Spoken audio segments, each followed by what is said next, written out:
بسم اللہ الرحمن الرحیم۔ پاک پروردگار کے بابرکت نام سے شروع کرتی ہوں جو دلوں کے راز خوب جانتا ہے۔ تمام ناظرین کو ہسٹری آف اسلام میں دل کی گہرائیوں سے خوش آمدید اور السلام علیکم۔ اللہ پاک سے دعا کرتی ہوں کہ اللہ آپ کی تمام جائز حاجات کو پورا فرمائے، وسیع رزق اور آپ پر اپنی رحمتوں کے سائے ہمیشہ برقرار رکھے، آمین یا رب العالمین۔ حضرت ربیع بن سلیمان رحمۃ اللہ علیہ فرماتے ہیں کہ میں حج کے لیے جا رہا تھا، میرے ساتھ میرے ساتھی بھی تھے۔ جب ہم کوفہ پہنچے تو میں کوفہ کے بازاروں میں ضروریات سامان خریدنے کے لیے گھوم رہا تھا کہ میں نے ایک عجیب منظر دیکھا۔ ایک ویران سی جگہ میں ایک کھچر مرا ہوا تھا اور ایک عورت جس کے کپڑے بہت پرانے اور بوسیدہ تھے، چاقو لیے ہوئے گوشت کے ٹکڑے کاٹ کاٹ کر ایک زنبیل میں ڈال رہی تھی۔ مجھے یہ خیال ہوا کہ مردار گوشت لے جا رہی ہے، شاید یہ لوگوں کو پکا کر کھلاتی ہو، سو میں چپکے سے اس کے پیچھے ہو گیا، اس طرح کہ وہ مجھے نہ دیکھے۔ وہ عورت ایک بڑے مکان میں پہنچی جس کا دروازہ بھی اونچا تھا۔ اس نے جا کر دروازہ کھٹکھٹایا، اندر سے آواز آئی، کون ہے؟ اس نے جواب دیا، دروازہ کھولو، میں بدحال ہوں۔ دروازہ کھولا اور گھر میں 4 لڑکیاں نظر آئیں جن کے چہروں سے بدحالی اور مصیبت کے آثار ظاہر ہو رہے تھے۔ وہ عورت اندر آ گئی اور زنبیل ان لڑکیوں کے سامنے رکھ دی۔ میں کھڑکی میں جھانک رہا تھا، میں نے دیکھا اندر سے گھر بالکل برباد اور خالی تھا۔ اس عورت کے روتے ان لڑکیوں سے کہا، اس گوشت کو پکا لو اور خدا کا شکر ادا کرو۔ وہ لڑکیاں گوشت کاٹ کاٹ کر اسے آگ پر بھوننے لگیں۔ مجھے بہت تکلیف ہوئی۔ میں نے باہر سے آواز دی، اے اللہ کی بندی، اللہ کے واسطے اس گوشت کو نہ کھا۔ وہ کہنے لگی، تم کون ہو؟ میں نے کہا، میں ایک پردیسی آدمی ہوں۔ اس نے جواب دیا، تم ہم سے کیا چاہتے ہو؟ 3 سال سے نہ کوئی ہمارا معین ہے اور نہ کوئی مددگار ہے، تم کیا چاہتے ہو؟ میں نے کہا، مردار گوشت کھانا ہمارے مذہب میں جائز نہیں۔ وہ عورت کہنے لگی، ہم خاندان نبوت کے شریف سید ہیں۔ ان لڑکیوں کا باپ شریف آدمی تھا، وہ اپنے ہی جیسوں میں ان کا نکاح کرنا چاہتا تھا، لیکن نوبت نہ آئی، اس کا انتقال ہو گیا۔ جو ترکہ اس نے چھوڑا تھا وہ سب ختم ہو گیا۔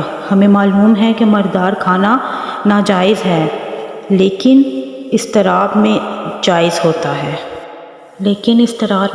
ہوتا ہے۔ ہمارا 4 دن کا فاقہ ہے۔ حضرت ربیع بن سلیمان رحمۃ اللہ علیہ فرماتے ہیں، اس کے حالات سن کر میں بے چین ہو گیا اور میں نے اپنے ساتھیوں سے جا کر کہا، میرا تو حج کا ارادہ نہیں رہا۔ سب نے سمجھایا لیکن میں نے کسی کی نہ سنی۔ میں نے اپنے کپڑے اور احرام کی چادریں اور جو سامان میرے ساتھ تھا وہ سارا لیا اور نقد 600 درہم تھے وہ لیے اور ان میں سے کچھ کا آٹا لیا اور بقایا رقم آٹے میں چھپا کر اس بڑھیا کے گھر پہنچا دیا۔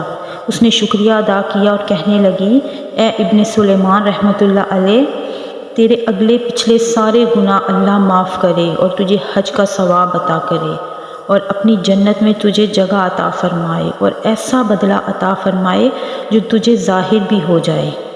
حضرت ربیع بن سلیمان رحمۃ اللہ علیہ فرماتے ہیں، حج کا قافلہ روانہ ہو گیا۔ میں نے ان کے استقبال کے لیے کوفہ ہی میں رکا رہا تاکہ ان سے اب اپنے لیے دعا بھی کروا لوں۔ جب قافلہ میری آنکھوں کے سامنے سے گزرا تو مجھے اپنے حج سے محروم رہ جانے پر بہت افسوس ہوا اور رنج سے میرے آنسو نکل آئے۔ جب میں ان سے ملا تو میں نے کہا، اللہ تعالیٰ تمہارا حج قبول کرے اور تمہارے اخراجات کا تمہیں بدلہ عطا فرمائے۔ ان میں سے ایک نے کہا، یہ کیسی دعا ہے؟ میں نے کہا، اس شخص کی دعا ہے جو دروازے تک کی حاضری سے محروم ہو۔ وہ کہنے لگے، بڑے تعجب کی بات ہے، اب تو ایسا بھی اس سے بھی انکار کرتا ہے کہ تو ہمارے ساتھ عرفات کے میدان میں نہ تھا، تو نے ہمارے ساتھ طواف نہیں کیے۔ میں اپنے دل میں سوچنے لگا، یہ اللہ کا لطف ہے۔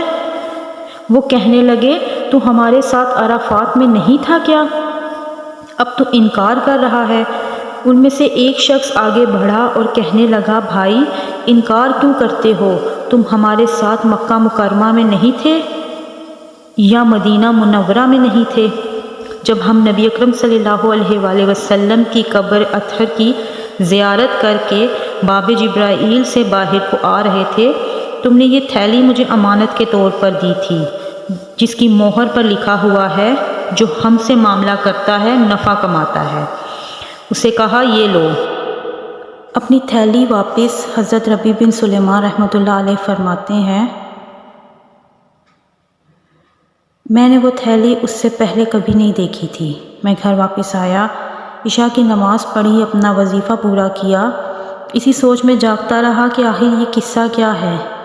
اسی کشمکش میں میری آنکھ لگ گئی تو میں نے حضور اکرم صلی اللہ علیہ وآلہ وسلم کی خواب میں زیارت کی۔ حضور صلی اللہ علیہ وآلہ وسلم نے تبسم فرماتے ہوئے ارشاد فرمایا، اے ربیع بن سلیمان رحمۃ اللہ علیہ، آخر ہم کتنے گواہ اس پر قائم کریں کہ تو نے حج کیا ہے؟ تو مانتا ہی نہیں کہ جب تو نے اس عورت پر جو میری اولاد میں سے تھی حج کیا اور اپنے حج کا ارادہ ملتوی کیا تو اللہ تعالیٰ نے اس کے نعم البدل تجھے عطا فرمایا۔ اللہ نے ایک فرشتہ تیری صورت بنا کر اس کو حکم دیا کہ وہ قیامت تک ہر سال تیری طرف سے حج کیا کرے، اور دنیا میں تجھے یہ بتلا دیا کہ وہ 60 درہم کے بدلے 600 دینار اشرفیاں عطا کیں۔ حضرت ربیع بن سلیمان فرماتے ہیں جب میں سو کر اٹھا اس تھیلی کو کھولا تو اس میں 600 اشرفیاں موجود تھیں۔ اللہ پاک فرماتا ہے جو میرے بندوں کی مدد کرتا ہے، جو میرے بندوں پر خرچ کرتا ہے، میں اسے اس کا بدلہ 70 گنا زیادہ دیتا ہوں۔ آپ بھی اپنے ارد گرد دیکھیں، اپنے پڑوسیوں میں دیکھیں، اپنے معاشرے میں دیکھیں، جو غریب ہیں ان کی مدد کیجیے۔ یقین کریں بہت سے لوگ ایسے ہوتے ہیں جو شرم کے مارے کسی سے مانگ نہیں سکتے۔ آپ ایسے لوگوں کو تلاش کریں اور ان کی مدد کریں۔ اللہ رب العزت آپ سے راضی ہو۔ اللہ حافظ۔